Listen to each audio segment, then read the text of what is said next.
have you just kept making the same mistakes in Dynasty football? These are my couple biggest mistakes that I always keep making, and I keep trying to learn. What are your biggest mistakes? Comment below. I'd like to hear from you guys. But first of all, please subscribe if you're new to the channel. We're doing a free signed jersey giveaway here at the end of March. All you have to do is be a subscriber, and then we will randomly select one of you. All right, so one of my first biggest mistakes is opportunity versus talent. Talent usually wins out, but opportunity is so enticing. And sometimes, and it continues to happen, that you get a player in a perfect situation and they start jumping players that are clearly more talented. I'm going to give you an example. 2020, we had 4 top running backs. And in kind of this order, you knew that it was going to be Swift, Dobbins, and Taylor. I know Taylor was a little bit higher on other people's boards, but Swift, Dobbins, Taylor, and CEH. We knew CEH was 4. In a lot of cases, CEH was 5. He was behind Cam Akers.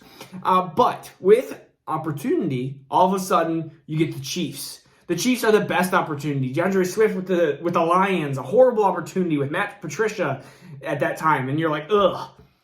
But then, we look at now through the end of the first season. Where do a lot of people have Swift? It's above CEH. And so I think one of my biggest issues is looking at opportunity and going, oh my goodness, look at Brian Westbrook did in that offense. Look at how Damian Williams did in Andy Reid's offense. Look at all these different running backs in that offense. And look at Detroit running backs. They're horrible. They've been bad. No one can get 1,000 yards. Kerryon Johnson fell apart. And so that is one of my biggest struggles, is figuring out what is the opportunity and talent base.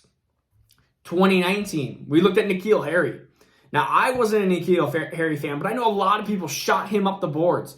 For me, he reminded me of a player I hate to it's like a curse of the Vikings, Laquan Treadwell. And why I kept saying, well, he's like Laquan Treadwell is because you hear big body, good with contested catches, but can't separate.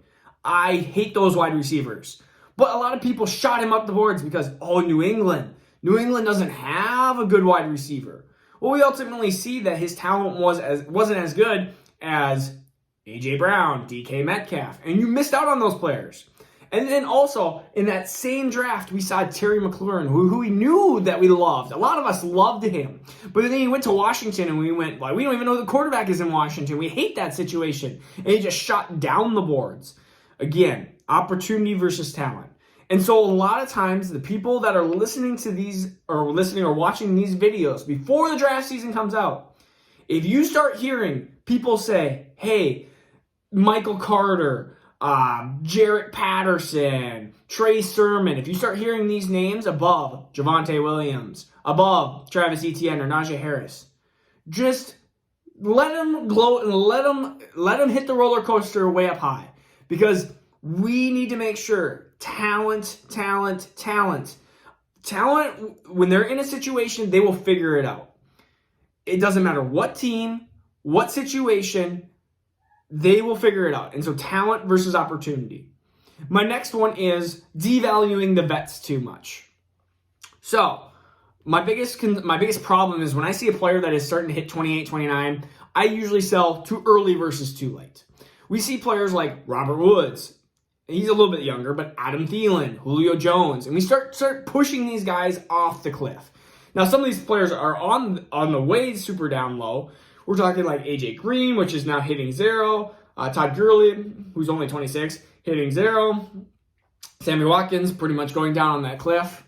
So one of my biggest concerns or biggest problems is devaluing the vets. Seeing this 21-year-old player, 22-year-old player, and going, oh, he has so much opportunity. So we start getting into these late second rounds, and we start trading away all these good vets.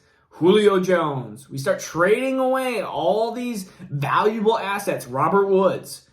And we start getting these lottery picks, which could be Tamarian Terry. It could be Pat Freiermuth. And these players have a lot less hit rate. Why are we doing that? That is not a good dynasty strategy. Well, that is one of my biggest problems, is I devalue the vets and I increase value for somebody that is 22, 23 years old. Because we can see oh my goodness, what happens if it all lines up perfect for this player? Well, sometimes that doesn't happen. even the best wide receiver in each of the last draft classes, look at how they've been versus if you, let's say, traded 105 for like a Tyreek Hill today. Or that might be too high. What if you traded 105 for, I'm just trying to look at my things here. What if you traded 105 for Deandre Hopkins today? So Deandre Hopkins, of course, getting a little bit older. He's like 20, I think he's 28. So what if you traded 105? Jamar Chase, Devontae Smith is who you might not get because of it. That trade is hard for me to do because I love the unknown and the what could be. I think, what if they're the next A.J. Brown, the next Justin Jefferson, CeeDee Lamb? I could get that next elite receiver. But as easy as that could be, they could be the next Nikhil Harry. They could be the next Marquise Brown. They could be the next Sammy Watkins. They could be the next best or Henry Ruggs or one of the best wide receivers, highly drafted, and just not do much. So again, to recap, opportunity versus talent, undervaluing the vets, and then my other biggest, issue is, undervaluing the quarterback position. And so that is with Superflex and the regular. My biggest thing is I don't care for the quarterback position nearly as much, and especially one QB. All I want, just give me Kirk Cousins. Like, give me Kirk Cousins, give me Derek Carr, give me whoever middle, Matt Stafford in one QB. Like, I don't care. Like, just give me a guy that can have a heartbeat and just throw the ball 4,000 yards. Ultimately, I will never have probably one of those elites, probably Pat Mahomes, Josh Allen, and stuff, because I just don't either draft them and I don't trade for them because I don't care for those values. But ultimately, they do score a lot of points for your fantasy team and ultimately are huge, important assets. But that is just one of my biggest downfalls is I just don't value the quarterbacks as much. And in Superflex, same thing. I value the QB1, but the QB2 spot, I end up having these players that end up not producing as well, and it ends up being a revolving door more often. Again, my biggest weaknesses, maybe not yours. You should comment below on what your biggest weaknesses are in Dynasty Fantasy Football. Maybe we have the same. Maybe we just all are doing the same stuff. And maybe that's why Dynasty Fantasy Football is so awesome, because it's all risk-reward, it's all stocks, it's all trying to figure out when to sell high, when to sell low.